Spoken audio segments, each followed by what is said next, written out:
Bom, o palco agora é seu, pode ficar à vontade. Sim. Deixa eu ver aqui.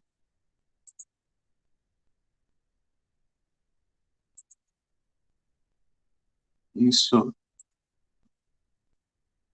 Agora sim, agora consigo ver. Bom, então vamos lá. Vamos dar então prosseguimento ao nosso tutorial. Agora, então, analisando propriedades do dióxido de carbono, em especial, nós vamos ver a viscosidade, como é que é calculado e como é implementado esse cálculo da viscosidade no input do LAMPS.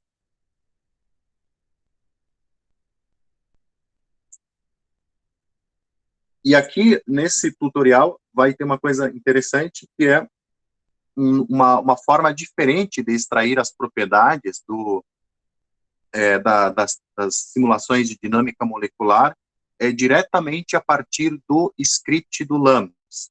Tá? A gente não, muitas dessas propriedades que a gente fazia nos tutoriais, nas aulas anteriores, né, na aula anterior, com base num pós-processamento, por exemplo, de um arquivo de trajetórias, ou, enfim, aqui a gente vai extrair diretamente essas propriedades a partir do script do LAMPS. Então, a gente vai aprender como é que fazer isso.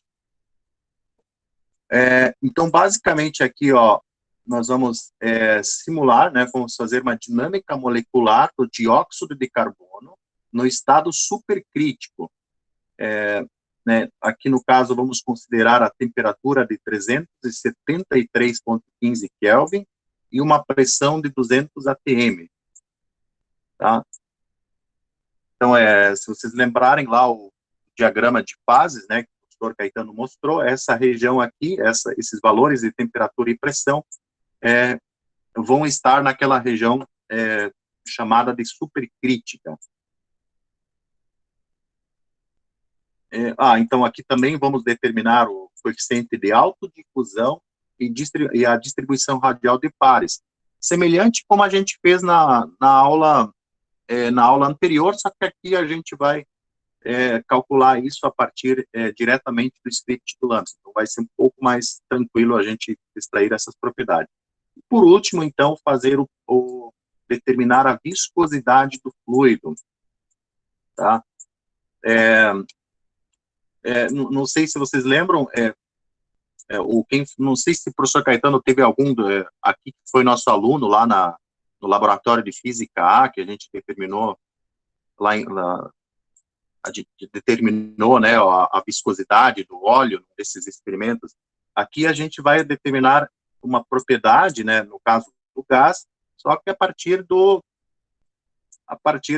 simulações de dinâmica molecular. E a gente vai ver que esse valor ele se aproxima bastante, né, dos dados obtidos experimentalmente. Vamos lá, então.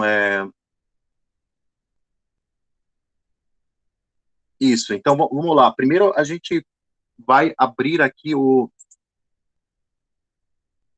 script, o input do LAMPS. Só lembrando, é o laboratório 04, tá?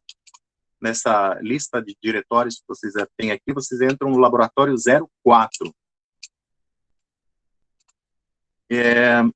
E aqui, então, vamos abrir o arquivo de input do LAMPS. Vamos dar uma olhadinha rapidinha nesses arquivos, nessas flags, né, de entrada.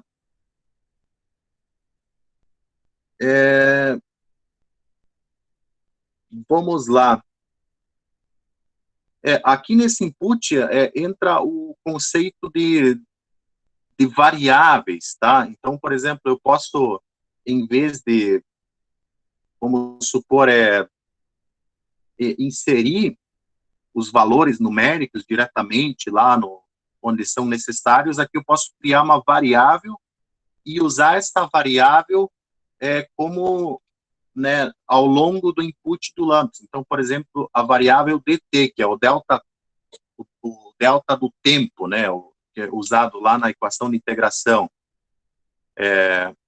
Né, o passo de tempo aqui, eu estou, por exemplo, usando 1 femtosegundo. Então, o dt é igual a 1 femtosegundo. Então, eu posso usar essa variável agora como né, aonde que ela for necessária ao longo do script do LAMPS. Vamos ver o que mais tem aqui interessante. Aqui, ó, tem esse comando replicate.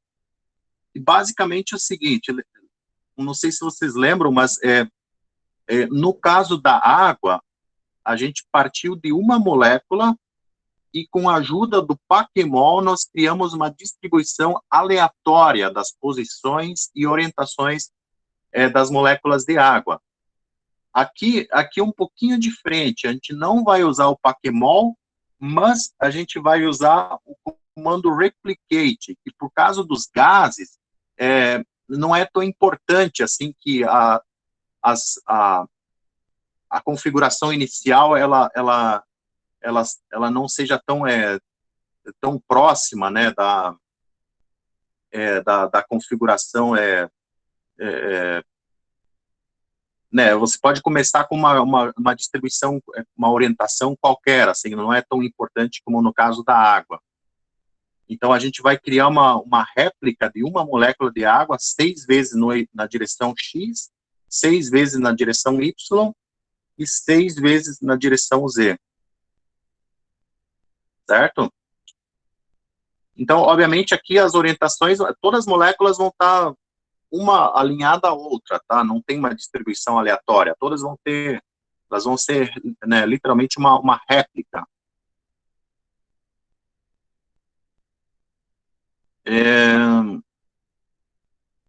Vamos lá. Bom, aqui a gente inicializa as velocidades, então, para que ela tenha, né, essa temperatura de 373 Kelvin.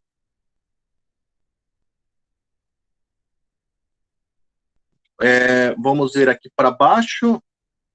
E aqui, esse bloco aqui,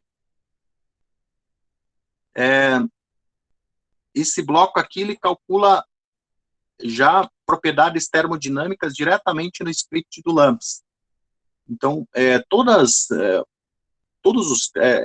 extração para extrair essas propriedades, todas elas mais ou menos seguem essa estrutura. Primeiro, um compute, no caso aqui eu vou calcular a temperatura de todos os átomos, tá? Então, ele basicamente vai calcular a energia cinética e vai,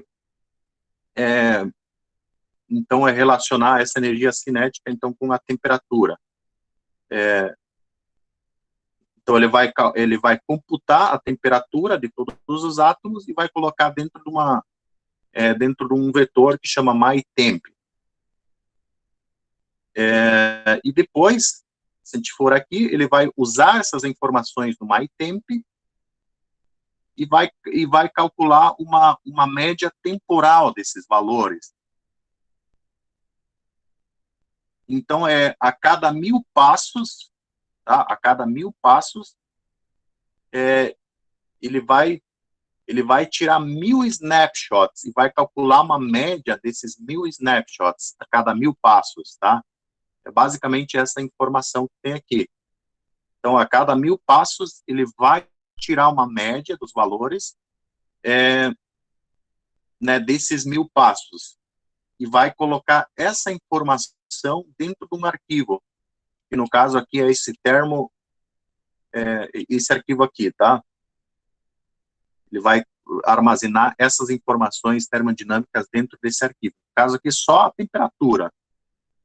Também, de forma semelhante, a gente tem aqui para energia cinética, tá? Então, ele vai fazer um compute, ele vai computar a energia cinética de todos os átomos, e aqui embaixo ele vai fazer uma média temporal dessa propriedade e vai armazenar aqui nesse arquivo. E assim, de forma semelhante para energia potencial, para pressão, cada um deles vai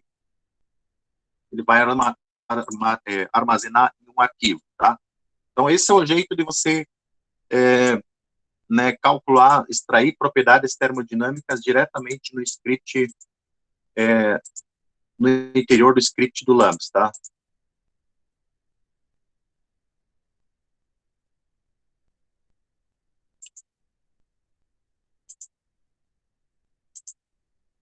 aqui eu acho que o computador, máquina virtual trancou um pouco aí, professor Caetano. Eu só vou reiniciar a máquina aqui. Tudo bem, Alexandre. Uhum, sim. Um minutinho só, ele trancou aqui, tá? Até se você puder, vamos ver aqui. Isso, eu vou parar de compartilhar a tela. Eu vou, enquanto isso, deixa eu compartilhar a minha e só fazer um...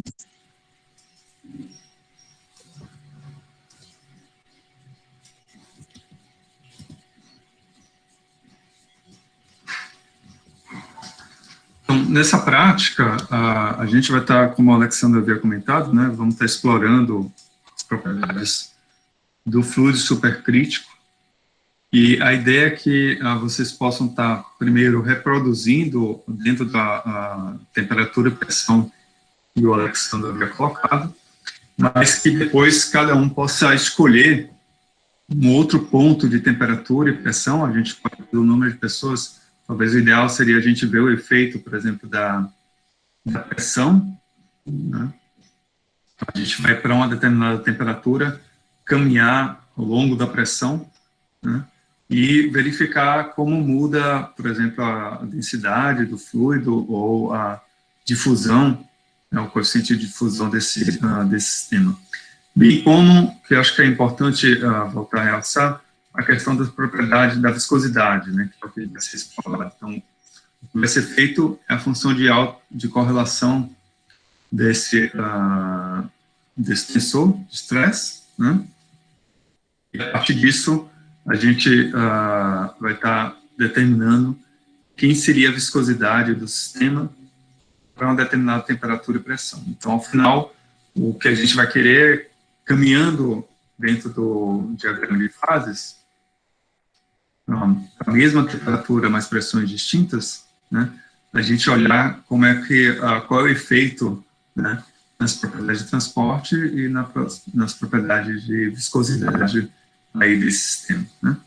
E vai ser importante também vocês darem uma checada como é que é o comportamento em termos da distribuição radial de pares, para mostrar ou entender como é que está arranjado os átomos, as moléculas, naquelas condições, né? Então, dessa forma, a gente consegue estar caracterizando, né, a parte estrutural, a parte de transporte e interfacial dos fluidos. Acho que seria esses comentários adicionais que eu teria para estar fazendo.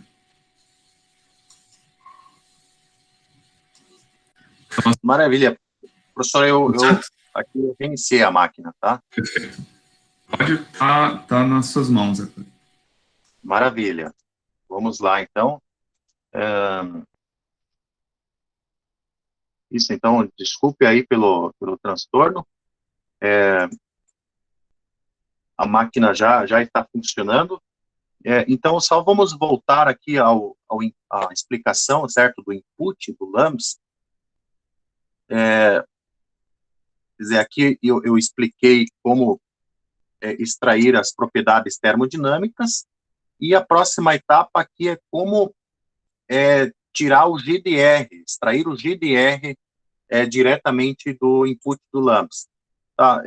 Bom, quer dizer, essa parte do input, ela pode parecer inicialmente um pouco difícil, mas vocês têm sempre o manual do LAMS, tem bastante material na internet. Então, por exemplo, eu quero saber como determinar o GDR diretamente a partir do input do LAMS. Já vai ter tudo praticamente pronto lá para vocês fazerem isso. E tem explicações do que é cada um desses parâmetros que entram aqui nesse cálculo do GDR, certo? Então, basicamente, aqui, novamente, tem a estrutura. Sim? Alexandre, se você pudesse só aumentar um pouco o tamanho do tipo, né? Aí Tá. no registro fica mais fácil das pessoas verem depois. Maravilha, sim, isso.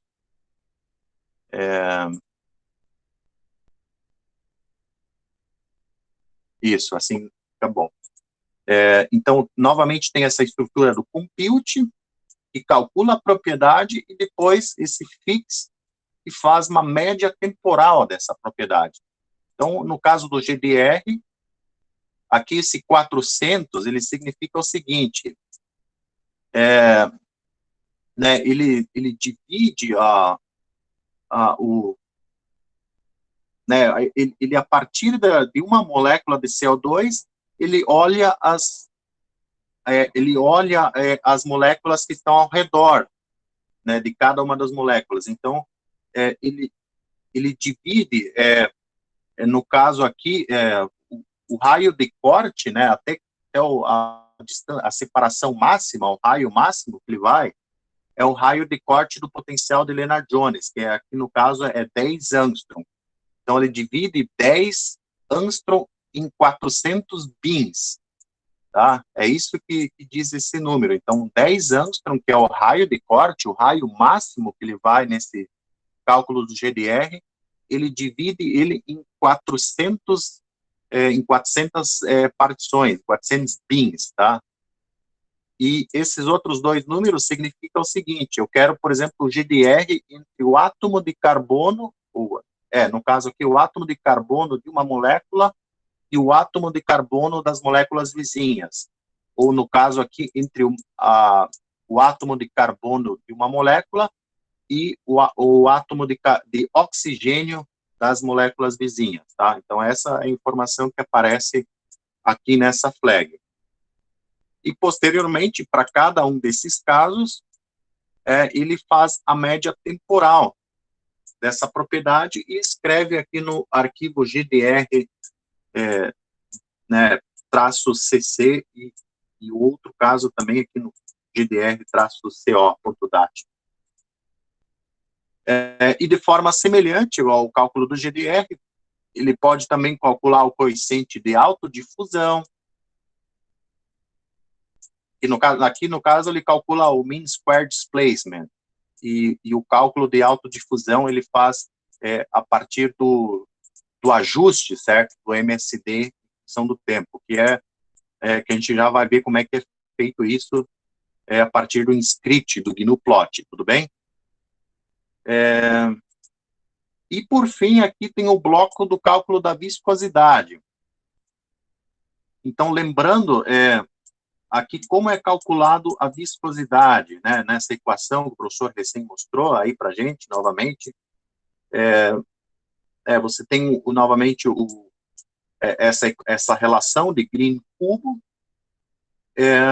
que você tem, aqui, basicamente, é o coeficiente de correlação, que é calculado a partir do tensor de pressão, né, as componentes XY, XZ, tá?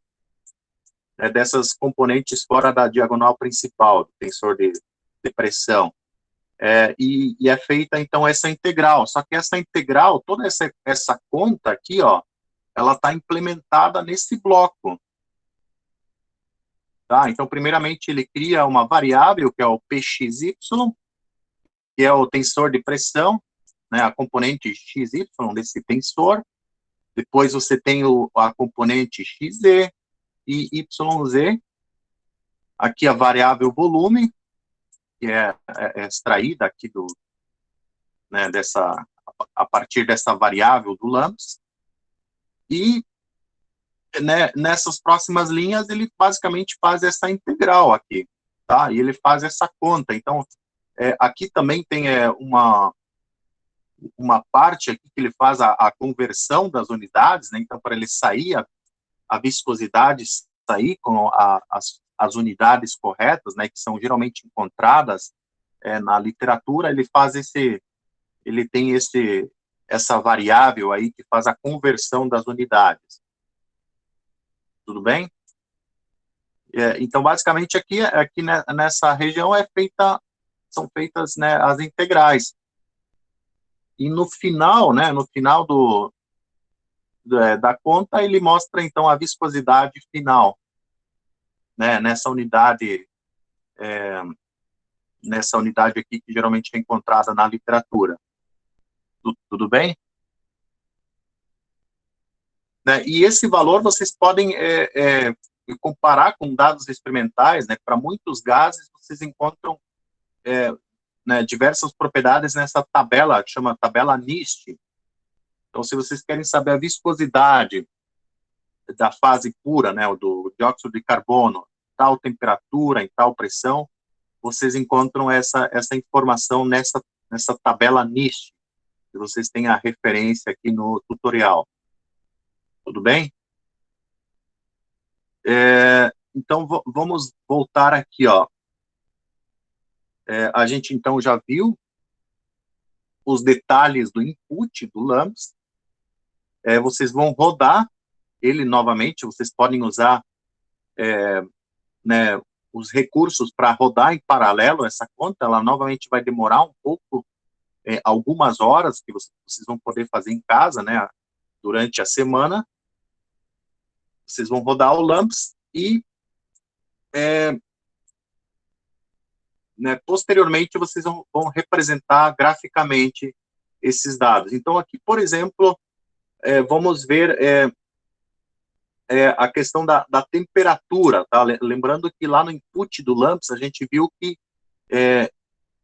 direto a partir das simulações de dinâmica molecular, a gente consegue, né, ele escreve as informações da temperatura num arquivo .dat, e a gente tem já um script pronto, feito, né, para representar essa informação graficamente, a partir do programa GNU-Plot. Então, para quem não está familiarizado, tá, o GNU-Plot é um programa para representar graficamente, né, os dados, tá? Então, aqui, se a gente for abrir esse arquivo, que é que a gente chama o script, né, do GNU-Plot, que é esse arquivo aqui, no caso, para representar as informações da temperatura. Ele escreve aqui o arquivo de saída, né, no caso aqui vai ser um gráfico em formato PDF. Ele tem aqui as informações do label no eixo X, o label no eixo Y. Então, aqui dá para ver que ele mostra como a temperatura, ela varia em função do tempo, tá? O X e Y. Então, time, e aqui temperatura, e aqui, ó, nessas informações, aqui, ó, eu estou representando graficamente, plotando, né, esse arquivo .dat, usando a coluna 1 no eixo X e a coluna 2 no eixo Y. E aqui eu estou multiplicando por esse fator aqui, que é 0.0005, porque no eixo X eu tenho, nesse arquivo .dat, eu tenho informações do passo, mas eu preciso converter essa informação do passo em uma unidade de tempo. Então, aqui ele vai sair com uma unidade de pico-segundo. Então, por isso que eu multiplico aqui por 0.005. Tá? Então, a unidade vai sair em pico-segundos. Por isso eu faço essa multiplicação aqui. E aqui, ó, ele vai fazer essa representação gráfica com linhas e pontos, com a espessura da linha igual a 2, e a cor da linha aqui, ele está como black, mas eu posso botar, por exemplo, uma linha vermelha, aqui, ó. Tá? Então, isso aqui é tudo, são informações de como representar graficamente esse arquivo .dat. A vantagem, então, do GNU-Plot é que você pode usar esse script aqui para, né, já formatado, o gráfico bonitinho, para fazer né, automaticamente uma série de dados. Então, por exemplo, se eu tivesse, né, vamos supor, 100 arquivos .dat, que eu poderia sempre usar a mesma estrutura desse arquivo de input, e todos os gráficos vão sair, né, de forma semelhante, com o mesmo tamanho de label, com as mesmas informações que devem aparecer no eixo X, no eixo Y, e aí isso facilita bastante, né, a automação da representação gráfica desses dados. Então, para gerar o arquivo PDF dessa informação, eu escrevo GNU-Plot, termo, aqui, tá? E o GNU-plot vai usar essas informações que estão dentro desse script. Eu rodo e aqui já tem, então, o nosso PDF que vai, então, então, a representação gráfica, certo? Desculpa, aqui eu acho que eu peguei o PDF errado. Isso, é esse aqui. Isso, ó, lembra que a gente mudou a cor lá? Então, esse aqui, ó. Ele mostra como a temperatura, ela varia em função do tempo. Então, veja que aqui a gente havia especificado a temperatura de 373, 374 Kelvin, né? Então, veja que a temperatura, ela oscila aqui em torno da média. Então, é um bom indicativo de que o sistema está em equilíbrio térmico. Certo? E aí ele mostra, então, essa evolução da temperatura, quer dizer, aqui no caso não tem evolução, é uma variação da temperatura em função do tempo. Tudo bem?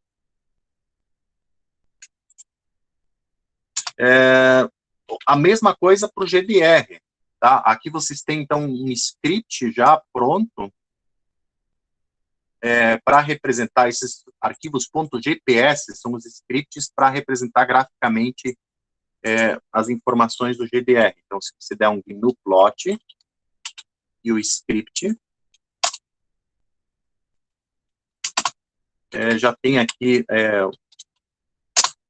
né, o GDR do oxigênio e do carbono, oxigênio. Tá? Então, esses scripts que a gente colocou aqui, o script do GNU-plot, vocês podem usar como uma referência para fazer os seus próximos gráficos, tá? Né, e eu acho bem interessante aí usar esse tipo de script para fazer os gráficos. Os gráficos ficam muito bonitos, muito né, e você consegue também né, automatizar, né, o processo dessa representação gráfica dos dados. Tudo bem? Obviamente, há outros programas que permitem fazer essa representação gráfica, como no MATLAB, tem, né, formas semelhantes ao GNU-plot, no Python, né, tem o Matplotlib. Esse aqui é o GNU-plot, então né, eu gosto bastante desse GNU-plot para fazer os gráficos. Vamos ver o que mais.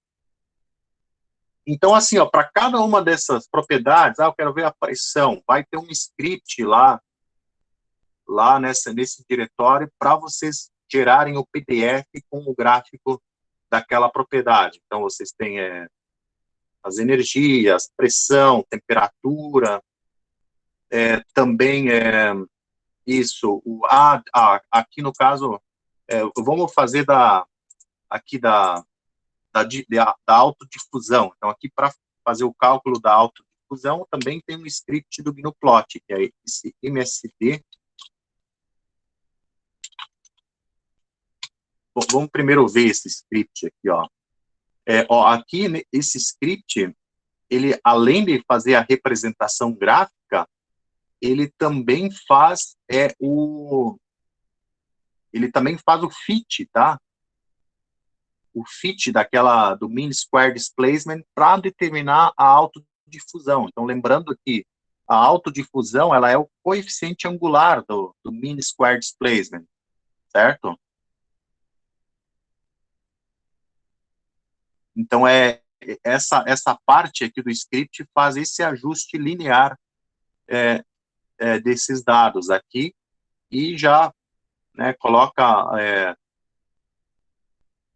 aqui, né, os parâmetros, então, do mean square displacement já diretamente no gráfico.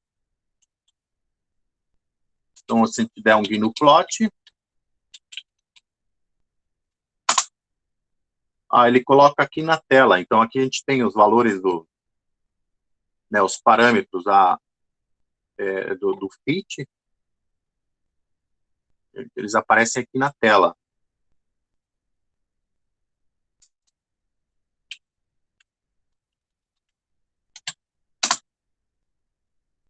E ele coloca aqui já, então, o coeficiente de autodifusão, tá? Então, basicamente, vocês têm aqui, né, os dados, que são esses pontos aqui, né, e aí por cima, se você der uma olhada aqui, tem essa linha aqui que representa o ajuste desses dados, tá? E aqui o coeficiente de autodifusão.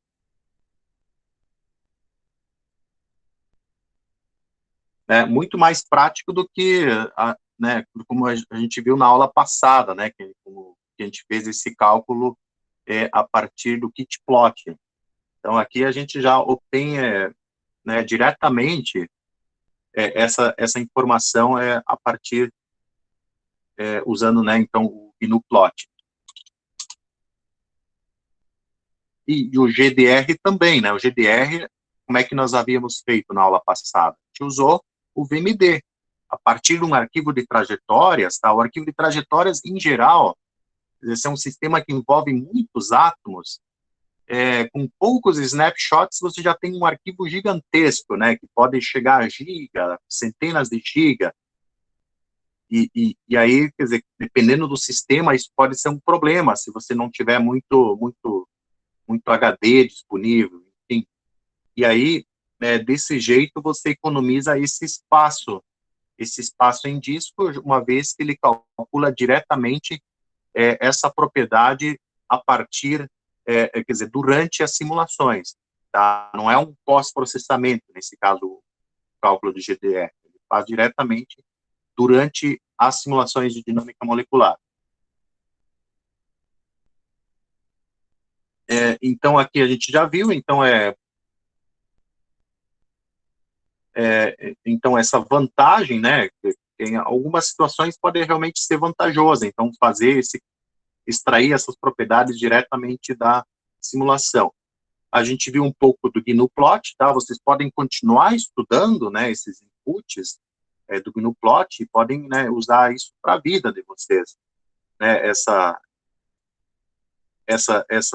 parte do GNU plot, né, para vocês fazerem seus futuros gráficos.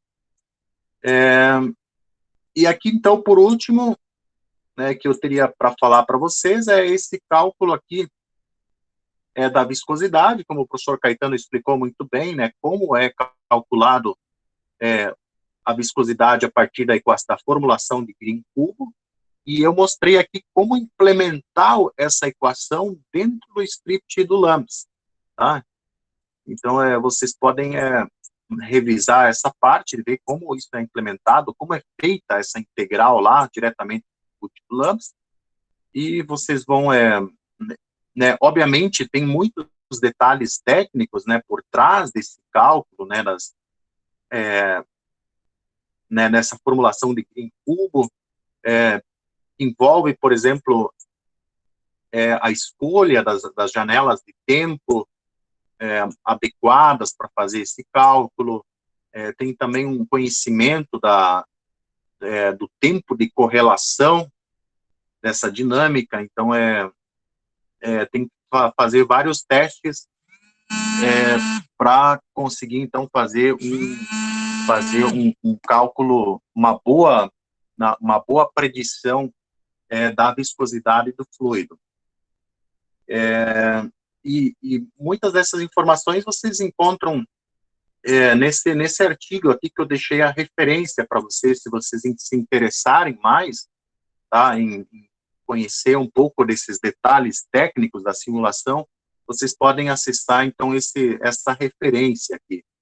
E caso venham a calcular as propriedades dos gases, né, vocês podem comparar, no caso da fase pura, vocês podem comparar com a tabela NIST, né? Então, aqui no final da simulação de dinâmica molecular, né, vocês podem, aqui no final do arquivo log, se vocês derem o comando tail, o tail vai mostrar só as últimas linhas do arquivo de saída. Então, tail log.lambs, ele mostra só as últimas 20 linhas do arquivo. Então, se vocês derem um tail nesse arquivo, ele vai nos mostrar essa viscosidade aqui, ó. 2,95 vezes 10 na menos 5. Veja que não está muito longe desse valor experimental aqui. E como eu falei, quer dizer, esse resultado aqui, a gente fez essa conta aqui para mais a fins didáticos, tá? Para ter, o certo seria usar um tempo de simulação mais longo, tá? Para obter essas propriedades. Então, se a gente fosse usar um tempo de simulação mais longo para convergir melhor o sistema, a gente ia chegar muito próximo do valor experimental reportado aqui na tabela nisso. Tá? Então, eu só chamo a atenção para essa parte aqui, que, né, esse cálculo da viscosidade, ele envolve, né, alguns aspectos um pouco mais técnicos, que precisam vamos dizer assim, né, testar os parâmetros, certo, ver a questão da convergência, e aí você consegue ter uma boa estimativa da viscosidade dos fluidos, em especial para os gases, tá? Então, essa formulação de Green-Kubo aqui, ela funciona bastante bem para gases, tá? Vamos ver o que mais. Então, o que eu ia pedir para vocês, em casa, tá? Vocês olhem com cuidado, novamente, revisem, tá? Os inputs do LAMMPS, revisem, né? Refaçam essas etapas aqui, tanto do cálculo da tensão interfacial, quanto também do cálculo da viscosidade, certo? E eu acho que era isso, professor Caetano. Você teria mais... Sim, eu ia te pedir... Bom, primeiro, muito obrigado pela explicação, né? E eu queria o seguinte favor. Eu coloquei aqui no chat um link para a planilha, né, da qual vocês podem estar verificando quais as condições termodinâmicas que vocês estariam fazendo, né? A ideia nessa prática que depois vocês possam constituir um relatório quanto a essas condições, né?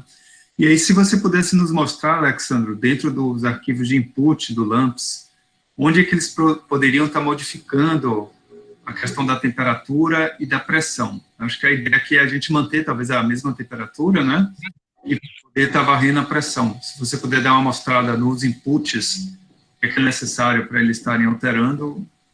Claro. Isso, vamos lá. Então, basicamente, no caso aqui desse arquivo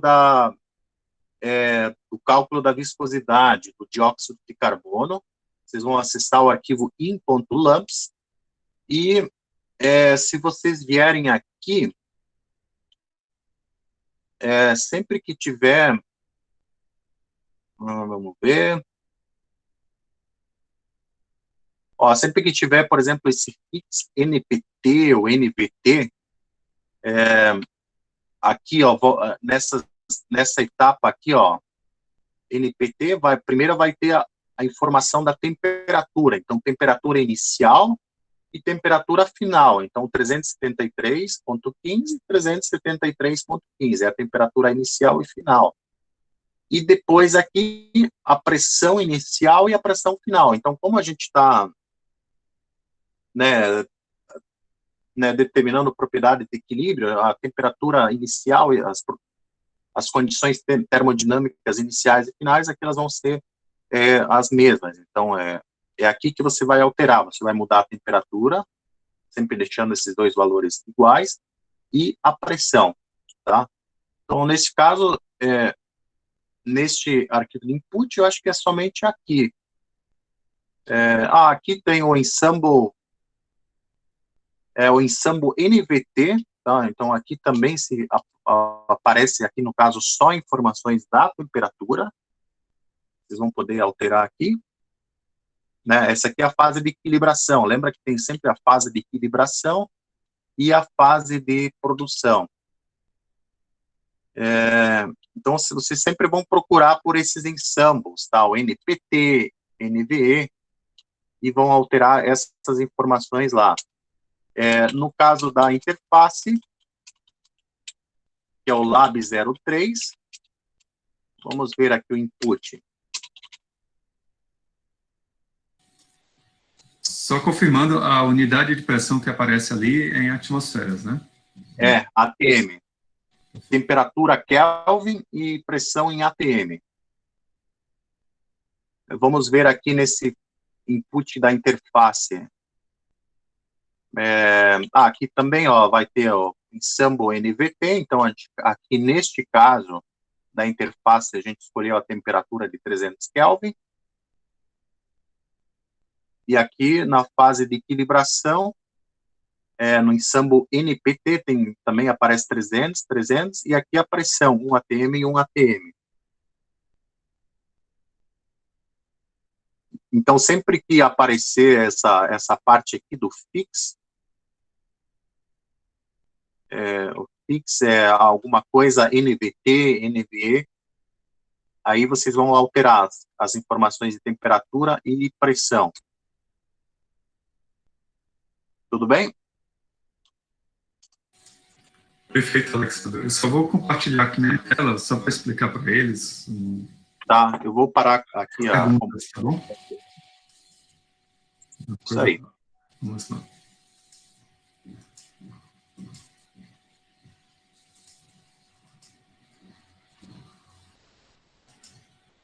Eu encaminhei para vocês no chat, mas também vou estar mandando para vocês o acesso, né, a essa planilha, que essencialmente ela está o número USP, a temperatura, vamos manter a mesma temperatura que o Alexandre havia trabalhado, e para cada um vai estar associado, então, diferentes pressões, né?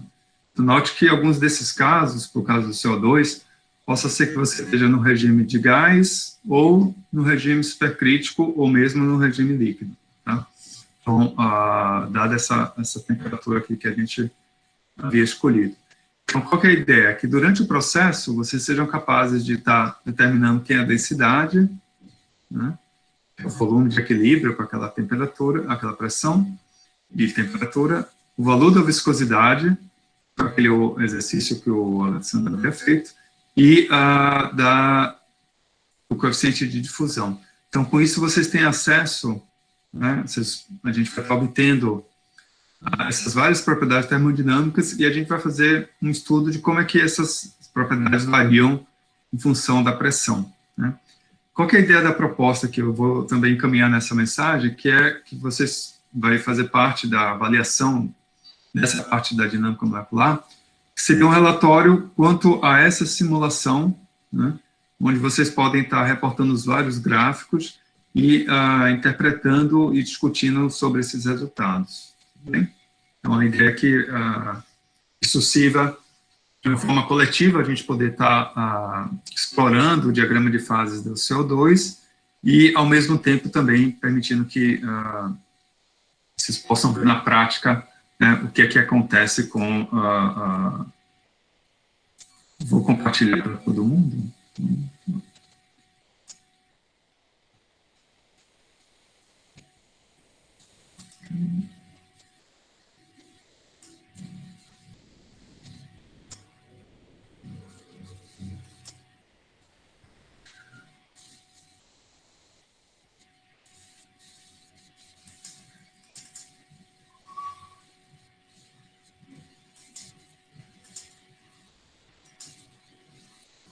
Então, depois eu...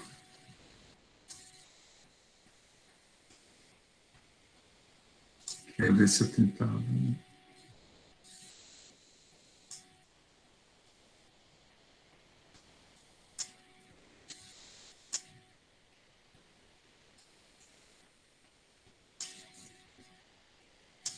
Pronto, agora em princípio todo mundo pode estar acessando e escrevendo em cima desses dados.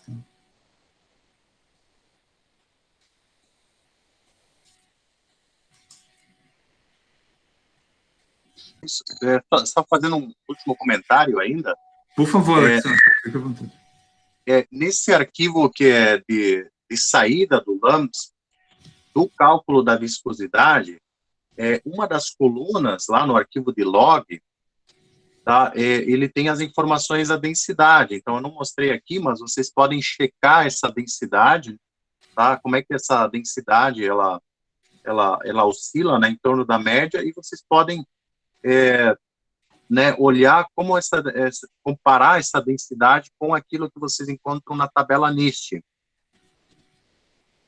Aí vocês vão ver que a densidade, ela também fica muito próxima do valor experimental. Tá?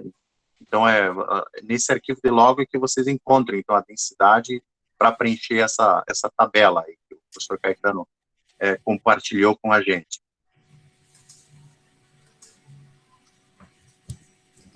Então, eu vou abrir para perguntas, se alguém tiver alguma questão quanto à parte da máquina virtual e também das práticas que nós realizamos nessas últimas semanas, né? E mesmo da própria dinâmica molecular, se ficou alguma questão em aberto. O doutor Adriano, ele ficou de entrar às 11, mas a gente fica, assim, se vocês tiverem questões, a gente pode estar respondendo nesse momento.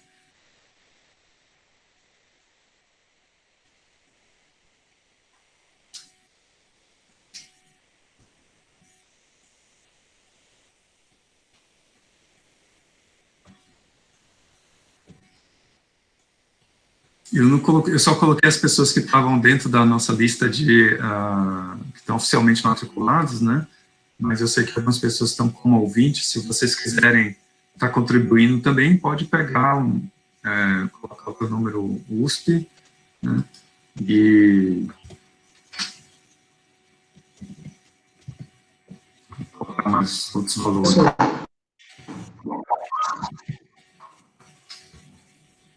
Eu gostaria que você repetisse aquela dica que você deu para eu consertar o plot lá do kit plot sobre o separador desse, por favor. Alexandre, você está com... No caso, seria para converter o arquivo DAT em CSV? Seria essa a pergunta? Eu acho que você poderia fazer os dois processos, só para mostrar como chega lá no CSV, Tá. e depois no kitplot para ele ler, né? Sim. Na verdade, Pode falar, eu converti o arquivo. Na verdade, eu consegui converter o arquivo, mas conforme foi feito na aula, mas quando eu abri o kitplot, o gráfico, a tabela, ela não ficou organizada da mesma forma que foi organizada na aula. Tudo bem. Ficou com uma só coluna. Tá. Vamos lá revisar essa questão aqui. Qual que era o lab mesmo que você estava com essa dificuldade? É o da água pura? Ainda no 01. Tá, vamos lá. Da água. Eu vou compartilhar a tela aqui, tá?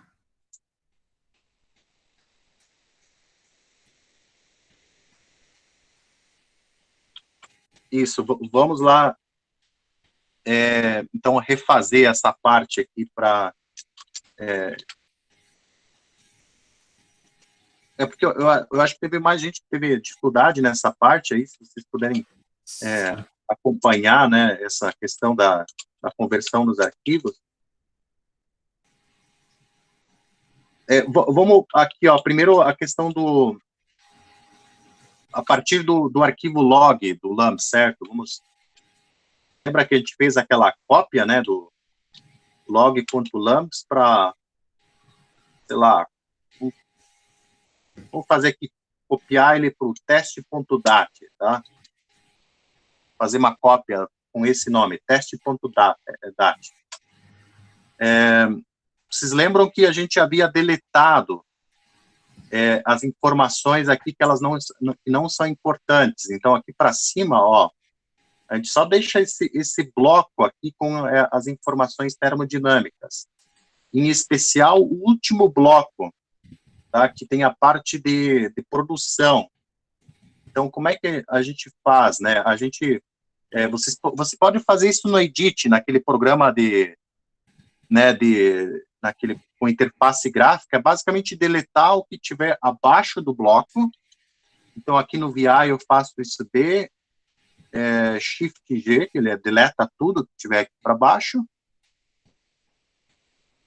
E aqui D, eu venho aqui, digito D, GG, e aí ele apaga tudo que tiver acima. Mas você pode fazer essa etapa lá no Gedit, tá? É bem tranquilo aí de você deletar a parte de baixo, a parte de cima, só deixar o bloco com dados, certo? Aí eu salvo. Tá? Então, veja, o arquivo ele vai estar com essa estrutura aqui, ó. É simplesmente um bloco com dados. E agora eu vou converter esse arquivo .dat para um formato CSV. Como é que eu faço isso? Oba. Eu colo aqui esse script que eu criei para fazer essa conversão de formatos, tá? No nome desse arquivo aqui, em vez de log.lambs, eu coloco esse teste.dat, que é o arquivo que eu quero converter. Ele vai converter para esse arquivo aqui, ó, data.csv. Então, vamos agora ver essa estrutura do data.csv. Ó, ele tem basicamente a mesma estrutura, só que agora a separação entre os números é por vírgula, tá? Então, para cada coluna, ela é separada por uma vírgula. Esse é o formato CSV. Aí, se eu abrir aqui o kitplot, certo? E vier aqui File, Import, vier nessa opção aqui, eu venho aqui nesse lab 01, né? Aqui vai estar o data. Aqui tem que estar como new table, e aqui o separador é a vírgula, tá? Esse é o separador geralmente utilizado nesses arquivos com formato CSV. E veja que já aparece aqui certinho, né, as diferentes colunas do arquivo. Eu vou aqui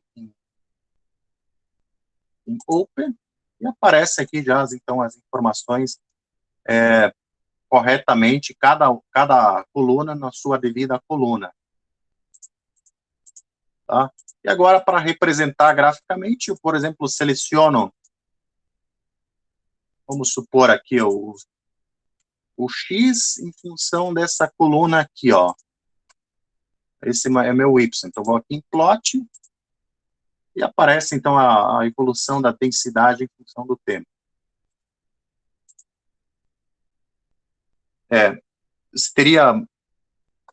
Eu não sei se é mais ou menos assim o processo que você havia feito, Wellington.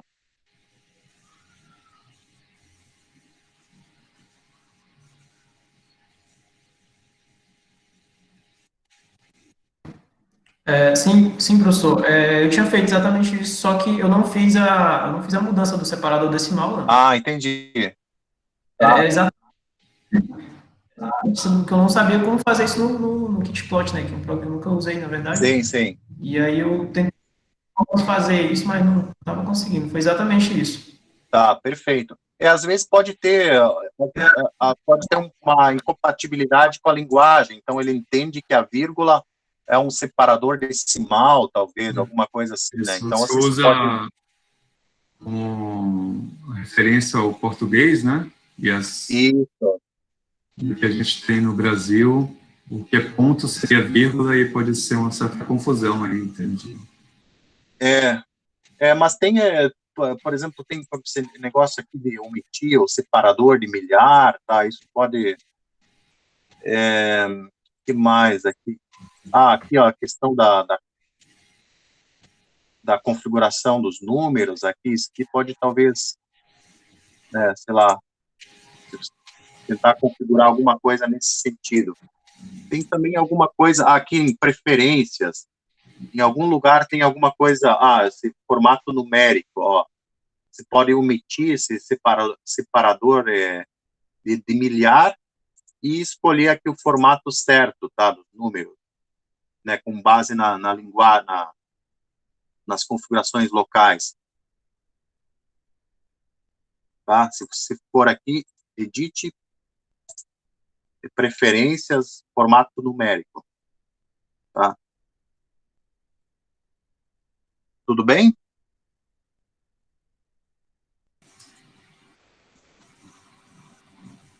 Eu acho que era isso, hein? Professor, obrigado pela explicação. Foi exatamente isso. Obrigado. Maravilha. Perfeito. Obrigado, Alexandre. Obrigado, Ayrton, pela questão. Alguém mais teria algum comentário ou dúvidas? Eu vou estar encaminhando, então, a mensagem para vocês, e a ideia é que a gente possa submeter o relatório no próprio ambiente do E-Disciplinas, tá? Como uma tarefa. Você pode submeter um arquivo PDF lá. E com a programação é que vocês tenham pelo menos umas 2 semanas, ou mais, se for necessário, para finalizar a atividade e estar submetendo. E, certamente, se aparecerem dúvidas durante o processo, vocês podem nos contactar a qualquer momento. Tá? A gente vai estar acompanhando aí, junto com o Adriano e o Júlio, né, a evolução do curso. Tá bom?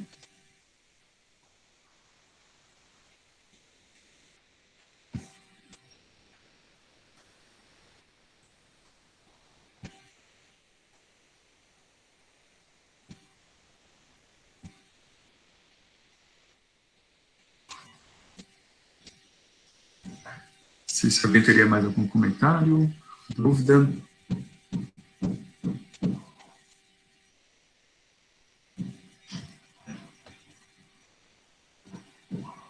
Vou interromper, então, a gravação.